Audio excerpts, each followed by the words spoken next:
Chief Slett, thank you so much for taking the time to speak with us today. Can you explain to our viewers the details of the open letter you sent to Prime Minister Mark Carney and what Bill C-48 is about?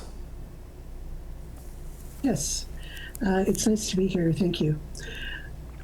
So, Coastal First Nations is an alliance of coastal communities, First Nations on the Central Coast, North Coast, up to Heiltsuk. And we sent a letter to Prime Minister Carney expressing our concern over the talk about national projects, and one including specifically an oil project on the north coast of BC, which would also we've also heard, through media with the Alberta Premier, calling for the lifting of the oil tanker moratorium. So the open letter was expressing our concern that we don't support a northern oil project, and we definitely do not support the lifting of the oil tanker moratorium. Chief, is there any room for compromise when it comes to extracting and transporting crude oil in your territory? Well, the North Pacific Coast is one of the richest and most productive cold water marine ecosystems on Earth, and it remains a source of sustenance, culture, and livelihood for our communities and for British Columbians. We've spent decades protecting the Great Bear Rainforest and the Great Bear Sea. And, our position on oil on the coast is not new. It spans over 50 years, going back to the oil port inquiries in the 1970s. So this is not something new to us. We've spent a lot of, time negotiating really good agreements like, the Great Bear Agreement, some collaborative fisheries agreements. We've, done a lot of work, and all of this can be put into jeopardy with, a tanker project.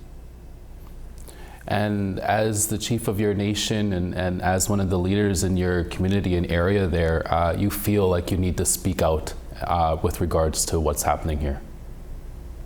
We do. I mean, we certainly know and understand, the climate that, this country is in, and, with, President Trump's, continued, aggression towards other countries. So we see that, but we also don't believe that going backwards to, a project that was, opposed and quashed down, and something that, poses, such a threat to the coastline. It's a livelihood, like I said, not just for our communities, but many British Columbians. It's commercial fishing, tourism, food production. These things are very important to sustain. So I have to ask you, what is the alternative when it comes to resource development and economic growth in your territory? Well, one of the things that we, have seen in British Columbia is the LNG projects that, are under development. There's, a few that are, at least 3 that are under development. One is, just had its maiden voyage out of Kitimat, last month. The LNG tankers, we're going to see about 175 on the coast this year, just with, the Cedar LNG. When the other projects are in full swing by 2030, we'll see an upwards of 600 LNG tankers on the coastlines of British Columbia. And we certainly still have concerns about the cumulative effects, that it's going to have on the ecosystem. But British Columbia is doing their part in energy projects with LNG.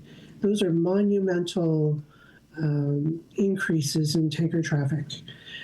Throwing oil tankers into that mix is just not something that we could support or ever provide our consent to. I have about 30 seconds left, Chief, but finally, what's your steps? What steps do you want the Liberal government to do next? to meet with us, to talk with us. So far, we've only heard Prime Minister Carney on, through the news, with his, expressions of what, these national projects could be or where they may be. But, he has not reached out to us to talk to us directly. Chief Slett, we'll have to leave it there. Thank you so much for your time. Heiltsuk.